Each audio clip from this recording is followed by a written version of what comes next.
अज इसे प्यार कहेंगे, अज इसे प्यार कहेंगे। अजब अपना हाल होता जो विसाले यार होता, कभी जान सदके होती कभी दिल निसार होता।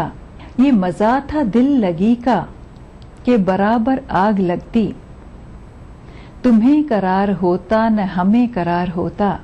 तेरे वादे पर सितमगर अभी और सब्र करते, अगर अपनी जिंदगी पर हमें एतबार होता। सलाम आपकी मीठी नजर को सलाम, सलाम आपकी मीठी नजर को सलाम। किया हम पे जादू असर को सलाम। ओ सलाम ओ सलाम ओ सलाम ओ सलाम। सलाम आपकी मीठी नजर को सलाम।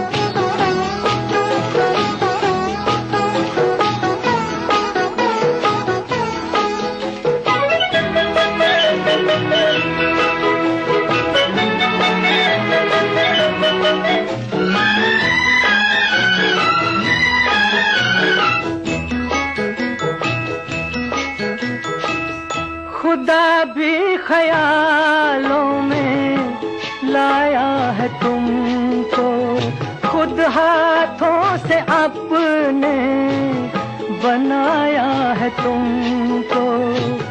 फलक ने भी दिल में बिठाया है तुमको, हमारी जमीन पर भी लाया है तुमको।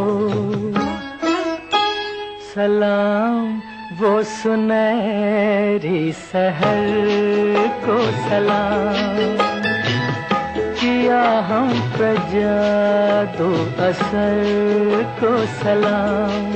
ओ सलाम ओ सलाम ओ सलाम ओ सलाम। सलाम आपकी मीठी नजर को सलाम।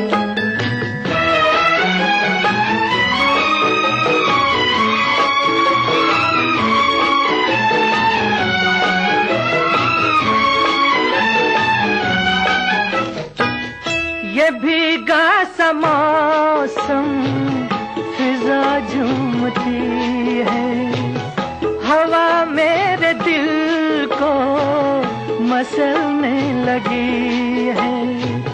नजर क्या मिली जिंदगी मिल गई है, मेरी राह में चांदनी खिल गई है। किया हम पे जादू असर को सलाम। ओ सलाम ओ सलाम ओ सलाम ओ सलाम। सलाम आपकी मीठी नजर को सलाम।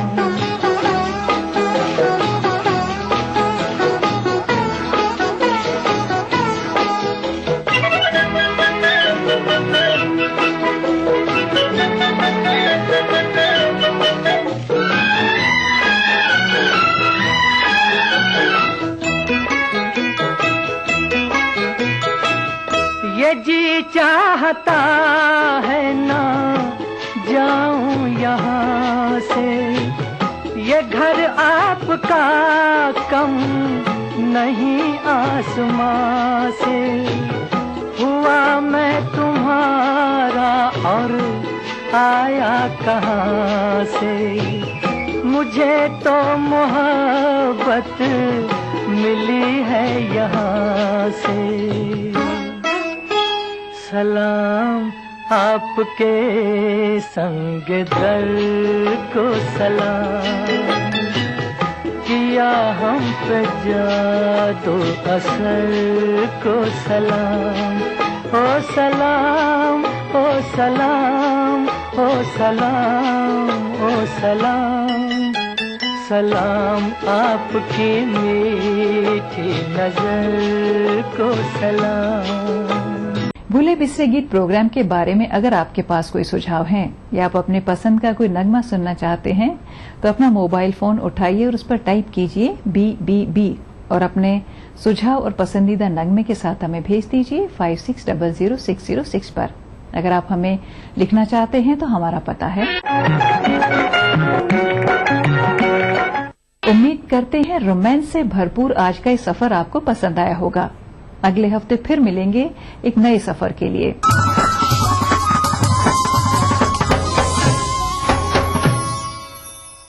देखिए ETV उर्दू सभी DTH प्लेटफॉर्म पर, डिश टीवी पर चैनल नंबर 787, एयरटेल पर चैनल नंबर 610, टाटा स्काई पर चैनल नंबर 176, बिग टीवी पर चैनल नंबर 972, वीडियोकॉन पर चैनल नंबर 750। देखिए आपका अपना चैनल और भी बेहतर क्वालिटी में।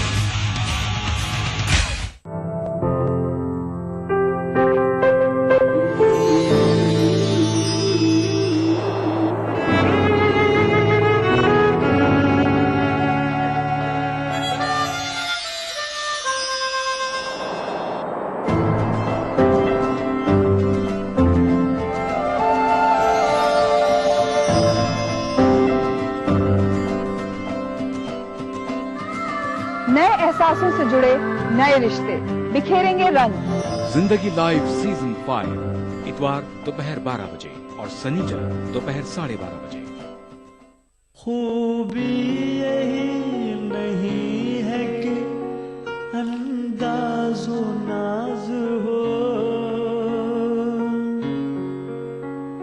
खूबी यही नहीं है कि अंदाज़ो नाज हो, माशूक का है हुस्न अगर दिल नवाज हो, माशूक का है हुस्न अगर दिल नवाज हो।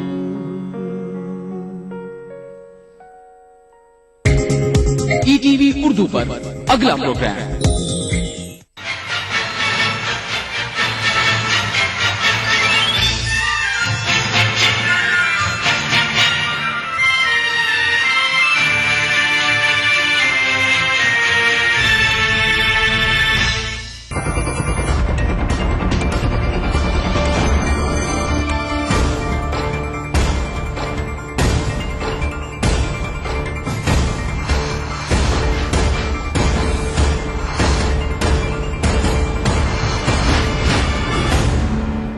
नमस्कार, मैं हूं हरिशंकर व्यास।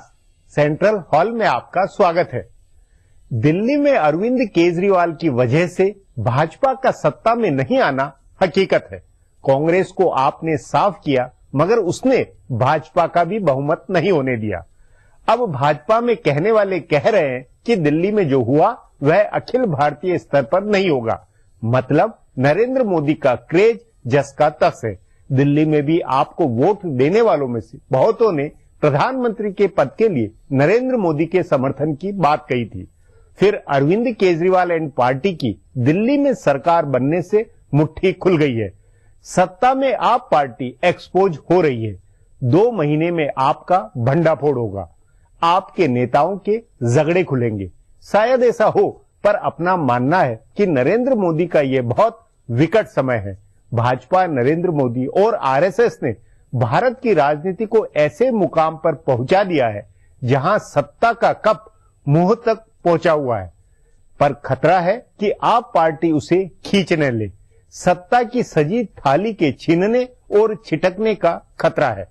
भाजपा और नरेंद्र मोदी ने जो किया और अपने अनुकूल जैसे हालात बनाए वह ऐतिहासिक हकीकत है, लेकिन इसके ख्वाब में बनने का खतरा अकस्मात है। सो क्या भाजपा और नरेंद्र मोदी नर्वस नहीं होंगे? नरेंद्र मोदी को हर हाल में 200 से अधिक सीटें चाहिए। ऐसे में यदि दिल्ली, हरियाणा, उत्तर प्रदेश और बिहार की 25-30 सीटों का भी हिसाब लड़खड़ाए तो सब गड़बड़ाएगा। सो सवाल है, आज किस मनोदशा में भाजपा है? आज इस पर चर्चा है। मगर उससे पहले सुर्खियां और राजकाज है। शुरुआत सत्ता गलियारों की गपशप से करते हैं। कांग्रेस के नायब सदर राहुल गांधी ने कर्नाटक असेंबली इंतखाबात में टिकट बांटने का एक फार्मूला आजमाया था।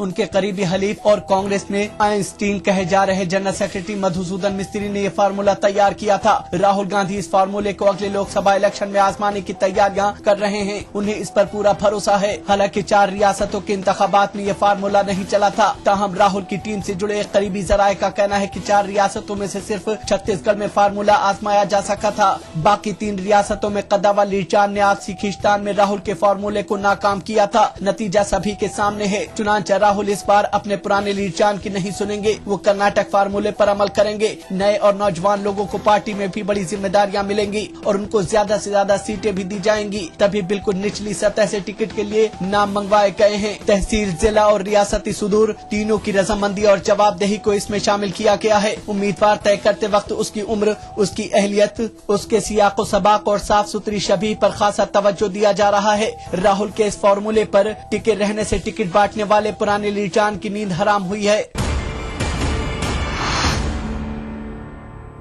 कांग्रेस और भारतीय जनता पार्टी दोनों के मौजूदा मेंबरान पार्लियामेंट पर टिकट कटने का खतरा मंडरा रहा है। दोनों पार्टियां उम्मीदवार चुनने का ऐसा फार्मूला नाफिज कर रही हैं जिसकी कसौटी पर उनके आधे से ज्यादा मेंबरान पार्लियामेंट खरा नहीं उतरेंगे। कांग्रेस में राहुल गांधी और बीजेपी में नरेंद्र मोदी खुद उम्मीदवार तय करने के अमल पर नजर रखे हुए हैं। दोनों ने अपने आजादाना जराये से उम्मीदवारों की फीडबैक मंगवाई है। राहुल गांधी ने अपने इलाकों में काम नहीं करने वाले और किसी मामले में इल्जामात के घेरे में आए मेंबरान पार्लियामेंट के टिकट नहीं देने का फैसला किया है। उम्रदराज लीचान को भी वो इंतखाबी मैदान में नहीं उतारना चाहते हैं। राहुल गांधी के करीबी रहनुमा दिल्ली की मिसाल पेश कर रहे हैं, जहां वजीर आला शीला दीक्षित के जोर देने पर तमाम 43 असेंबली अरकान को टिकट दिए गए थे, जिसमें से 35 हार गए थे। उन्हें लग रहा है कि कांग्रेस के मेंबरान पार्लियामेंट का भी यही हशर होना है, इसलिए पहले ही उनके टिकट काट कर उनकी जगह नए और साफ सुथरी शबीह के रहनुमा उतारे जाएं। इसी तरह बीजेपी जराये के मुताबिक निस्फ से ज्यादा मेंबरान पार्लियामेंट के टिकट खतरे में है। बीजेपी गुज़िश्ता इलेक्शन में 116 सीटों पर जीती थी। कहा जा रहा है कि इसमें से कम 50 सीटों पर उम्मीदवार बदले जा सकते हैं। इतनी बड़ी तादाद में इससे पहले कभी भी मौजूदा मेंबरान पार्लियामेंट के टिकट नहीं काटे गए होंगे। इसके अलावा जिन सीटों पर बीजेपी लड़ी है और दूसरे नंबर पर रही है, वहां भी 40 से 50% उम्मीदवार बदले जा सकते हैं।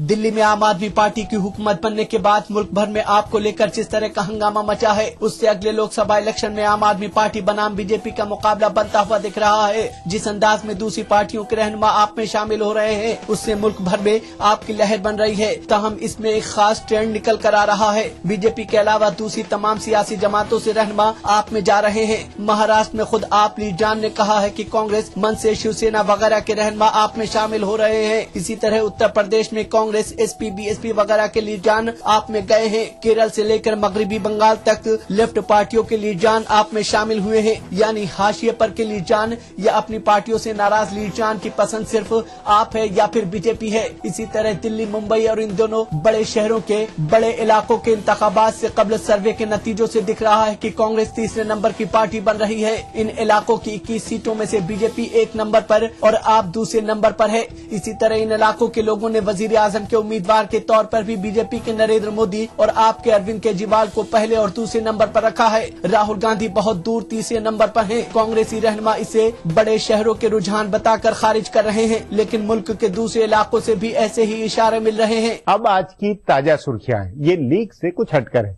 इनसे देश की दशा दिशा के हाल बूझ सकेंगे। कांग्रेस के नायब सदर राहुल गांधी पार्टी की जानिब से दी गई कोई भी जिम्मेदारी संभालने के लिए तैयार हैं। उन्होंने एक अखबार को दिए गए इंटरव्यू में कहा कि पार्टी उन्हें जो भी जिम्मेदारी सौंपेगी वो उसे अदा करने की कोशिश करेंगे। कुल हिंद कांग्रेस कमेटी के कन्वेंशन से ठीक पहले राहुल गांधी के इस बयान से माना जा रहा है कि वो वजारत उस्मा के दावेदार बनने के लिए तैयार है। कांग्रेस की जानिब से भी कहा गया है कि पार्टी अगले इलेक्शन में राहुल गांधी की क़यादत में इलेक्शन लड़ना चाहती है। वजीर इत्तलात और नशियात मनीष तिवारी ने कहा है कि राहुल गांधी पार्टी के फितरी रहनुमा है और सभी लोग 2014 का इलेक्शन उनकी क़यादत में लड़ना चाहते हैं। हालांकि उन्होंने राहुल गांधी के वजीर आजम का दावेदार बनने के बारे में बराह रास्त कुछ कहने के बजाय सिर्फ इतना कहा कि कांग्रेस सरबराह सोनिया गांधी तमाम लीडजान से गौर करके इस बारे में फैसला करेंगी। भारतीय जनता पार्टी ने कांग्रेस के नायब सदर राहुल गांधी के बयान पर मजाक उड़ाया है। पार्टी की जानिब से कोई भी जिम्मेदारी देने और उसे अदा करने के राहुल के बयान का मजाक उड़ाते हुए बीजेपी के रहनुमा रविशंकर प्रसाद ने कहा कि राहुल गांधी का बयान मज़ाक का खेज है। वो अपनी पार्टी की जानिब से वजारत उज़्मा के दावेदार सिर्फ इसलिए बनाए जाने वाले हैं क्योंकि वो एक खास खानदान से आते हैं। रविशंकर प्रसाद ने कहा कि कांग्रेस पार्टी इस खानदान से आके नहीं देख सकती है।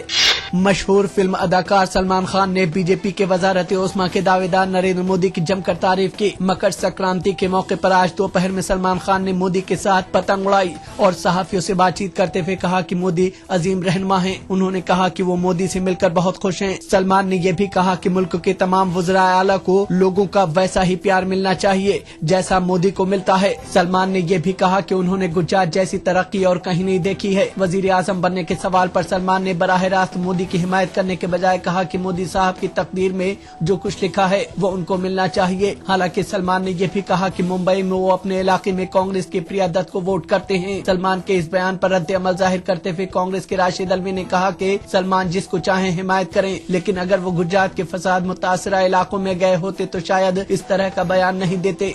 आम आदमी पार्टी का असर कांग्रेस और बीजेपी दोनों पार्टियों के इंतखाबी मुहिम में दिखने लगा है। आपके तर्ज पर भारतीय जनता पार्टी के कौमी सदर राजनाथ सिंह ने भी इलेक्शन से जुड़ी कई मुहिम शुरू की हैं। इसमें मोदी फॉर पीएम मुहिम के लिए फंड यकजा करने की मुहिम भी शामिल है। बीजेपी ने दिसंबर में इसका ऐलान किया था। पार्टी ने कहा था कि वो 10 करोड़ लोगों तक पहुंचेगी और उनसे 10 रुपए से लेकर 1000 रुपए तक का चंदा मांगेगी। सोशल मीडिया में बीजेपी के जारहाना तशहीर के लिए राजनाथ सिंह ने आज चंदे और इलेक्शन से जुड़ी कई वेबसाइट भी लॉन्च की। दिल्ली के वजीर आला अरविंद केजरीवाल ने वकील से वजीर कानून बने आपके रहनुमा सोमनाथ भारती का दिफा किया है। गुज़िश्ता साल अगस्त में दिल्ली की एक अदालत ने सोमनाथ भारती और उनके मुवक्किल के बारे में एक तबसरा किया था। अदालत ने कहा था कि वकील होने के नाते उनका किरदार नामुनासिब और गैर इखलाकी है और इसे सबूतों के साथ छेड़छाड़ माना जा सकता है। भारती ने अपना दिफा करते हुए कहा कि उन्होंने अपने मुवक्किल के साथ मिलकर उस आदमी की ऑडियो सीडी बनाई थी जो उनके मुवक्किल को फंसाने की कोशिश कर रहा था। हालांकि भारती सवाल को टाल गए कि दिफाई फरीक का वकील होकर उन्होंने इस्तगासा के फरीक के वकील से राब्ता कायम क्यों किया। केजरीवाल ने भी वजीर का दिफा करते हुए कहा है कि अदालत का तबसरा वाजिब नहीं है और उसे भारती की जानिब से दिए गए सबूतों की पड़ताल करनी चाहिए थी।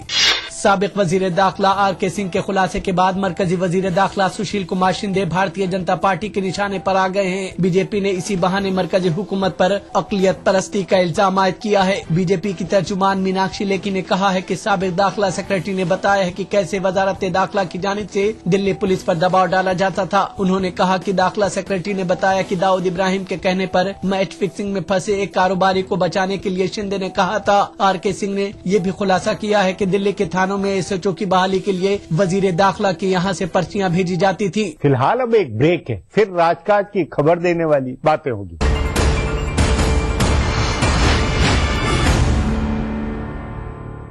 जिस दिन विलादत मुस्तफा हुई हो, जिस दिन हुजूर की आमद से इंसानियत पर अल्लाह ने इतना करम फरमाया हो, फरमाया नबी ये रहमत के विलादत के दिन से बढ़कर इंसानियत के लिए और बरकत का दिन कौन सा हो सकता है जिसे सेलिब्रेट किया जाए।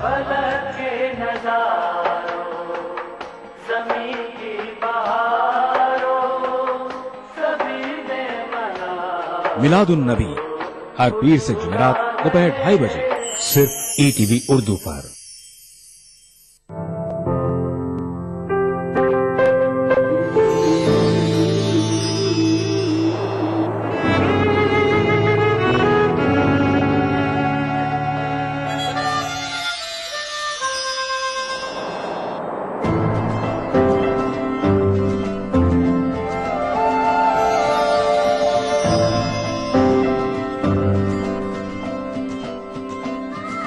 नए एहसासों से जुड़े नए रिश्ते बिखेरेंगे रंग। जिंदगी लाइव सीजन 5 इतवार दोपहर 12 बजे और शनिवार दोपहर 12:30 बजे। गर फिरदौस बर्रुए जमी अस्त हमी अस्तो हमी अस्तो हमी अस्त। जम्मू कश्मीर के हर वाकये और हर पहलू पर ईटीवी की नजर। देखिए ईटीवी उर्दू कश्मीर रोजाना शाम 7 बजे और सुबह 7:30 बजे सिर्फ ईटीवी उर्दू पर। हुए इंसान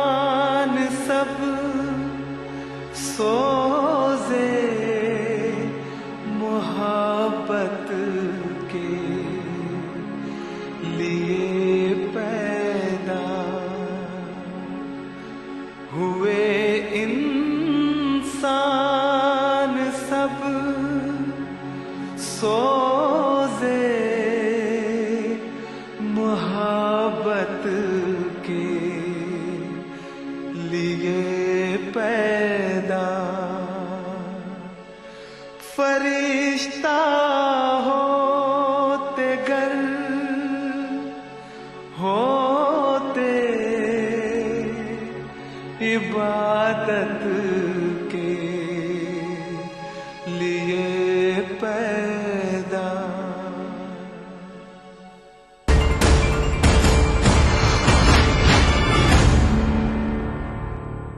ब्रेक के बाद आपका स्वागत है। हाशिए में इधर उधर कई बातें व घटनाएं दबी हुई होती है, इनका खासा राजनीतिक अर्थ होता है। उन्हीं में से अब पेश है राजकाज की कुछ बातें।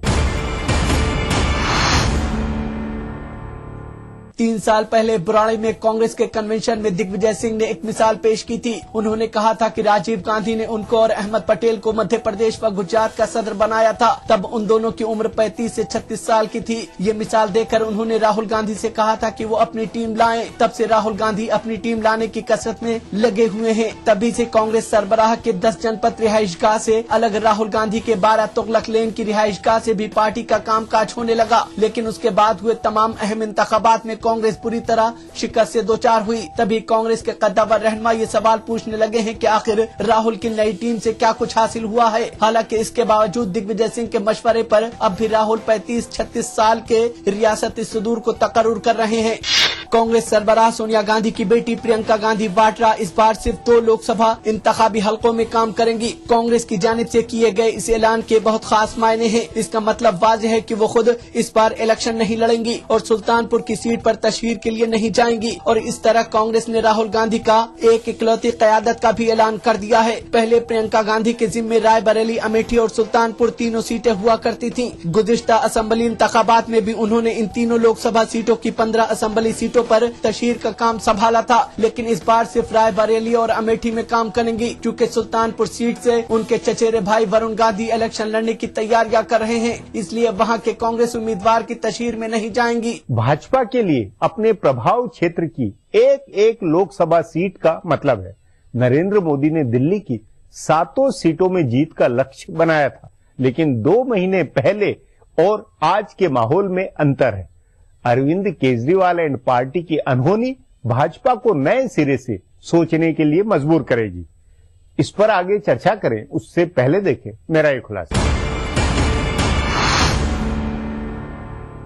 बीजेपी वजारत उज़्मा के दावेदार नरेंद्र मोदी ने पहली बार गोवा की रैली में आम आदमी पार्टी के अरविंद केजरीवाल पर तनकीद का निशाना बनाया। उन्होंने लोगों से पूछा कि उनको टेलीविजन पर दिखने वाला रहनुमा चाहिए या फिर नई सोच वाला लीडर चाहिए। इसके फौरन बाद कांग्रेस के जनरल सेक्रेटरी शकील अहमद ने ट्वीट करके पूछा कि क्या नरेंद्र मोदी आपकी वजह से नर्वस हो रहे हैं। यह कांग्रेस का दाव चल जाने का सबूत है। कांग्रेस ने इसी हिकमत अमली के तहत दिल्ली में आम आदमी पार्टी की हुकूमत बनवाई और इसके बाद कांग्रेसी लीडर ने आपकी तारीफ भी शुरू कर दी। अगर कांग्रेस के साथ साथ नरेंद्र मोदी आप और उसके लीडर को निशाना बना रहे हैं तो इसका मतलब है कि कांग्रेस का तीर सही निशाने पर लगा है। इस बीच एक मीडिया ग्रुप का इंतखाबात से कबल सर्वे सामने आया, जिसमें दिल्ली और मुंबई और इन दोनों बड़े शहरों के बड़े इलाकों के लोगों की राय तलब की गई थी। इस राय से जो तस्वीर उभरी है वो बीजेपी के लिए बहुत ज्यादा फिक्रमंदी का सबब है। वजारत उज़्मा की दावेदारी में मोदी अभी पहले नंबर पर हैं, लेकिन उनमें और अरविंद केजरीवाल के बीच दूरी कम होती हुई जा रही है। सबसे हैरानी की बात यह है कि इस सर्वे में दिल्ली की 7 में से 6 सीटें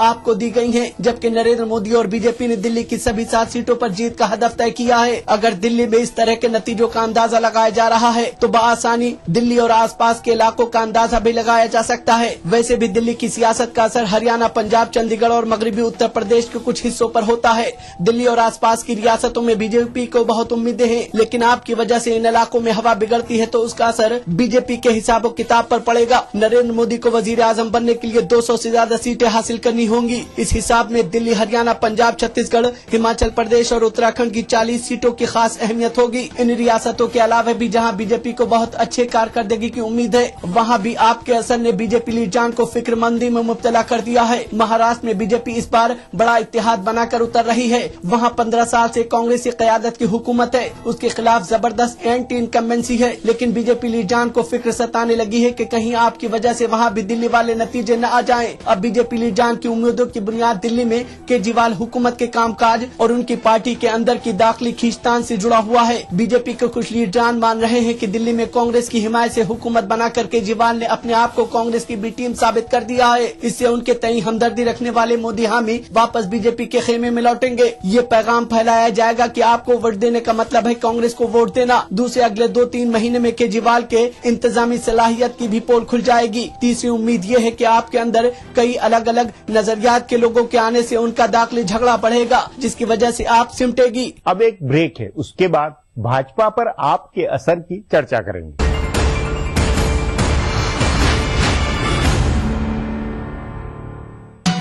दक्कन की हर छोटी बड़ी सरगर्मी पर हमारी नजर, लेकिन आप तक पहुंचाते हैं सिर्फ वो खबर जो करे आपको बेदार।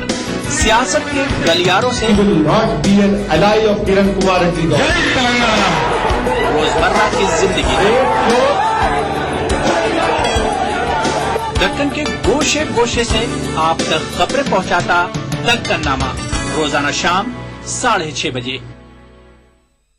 बीबीसी दुनिया को है जिस पर भरोसा। ग्लोबल इंडिया जोड़े आपको पूरी दुनिया से आपकी अपनी भाषा में। ईटीवी के दर्शकों के लिए बीबीसी के मंजे हुए रिपोर्टर ग्लोब के हर सिरे से लाएंगे जिंदगी का सच। स्क्रीन पर उभरेगी बनते बदलते भारत की पूरी तस्वीर। संसार भर के सारे समाचार मैं नेहा भटनागर लेकर आऊंगी बीबीसी ग्लोबल इंडिया हर शुक्रवार शाम ईटीवी पर। महसूस करें खबरों की धड़कन। अदा करूं नमाज मस्जिद हराम में, ऐसा दिन आए मेरे अल्लाह, ये सादत मेरे हिस्से में एक दिन आए। रब्बना आतिना फिद दुनिया हसना व फिल आखिरति हसना व क़िना अज़ाबन नार व सल्लल्लाहु वसल्लम अला अब्दिही व रसूलिही नबीना मुहम्मदिन व आलिही व सहबिही अजमईन वल्हम्दुलिल्लाहि रब्बिल आलमीन। अल्हम्दुलिल्लाहि रब्बिल आलमीन अर्रहमानिर रहीम मालिकि यौमिद्दीन इय्याक नअबुदु व इय्याक नस्तईन इहदिनस सिरातल मुस्तकीम सिरातल लज़ीना अनअमत अलैहिम गैरिल मग़दूबि अलैहिम वलद्दाल्लीन। ईटीवी उर्दू पर पहली बार मस्जिद हराम मक्का मुकर्रमा से खुतबा जुमा और नमाज जुमा के रूह परवर मनाजिर का रास्त टेलीकास्ट हर जुमा दोपहर 3 बजे सिर्फ ईटीवी उर्दू पर।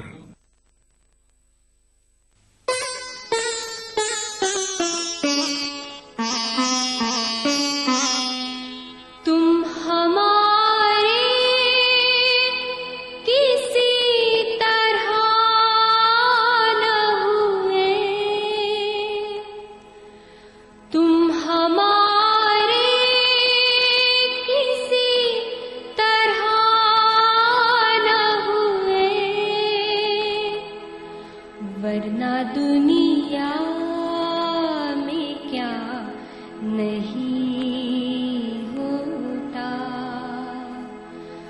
वरना दुनिया में क्या नहीं होता।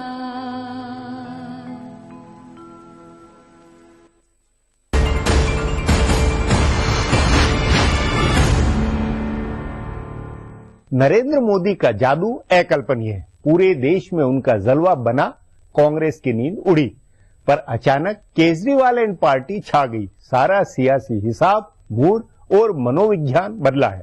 तभी नरेंद्र मोदी और भाजपा को नए सिरे से चुनावी हिसाब व रणनीति बनानी पड़ रही होगी। इस पर चर्चा के लिए आज मेरे साथ वरिष्ठ पत्रकार जयंत घोषाल है।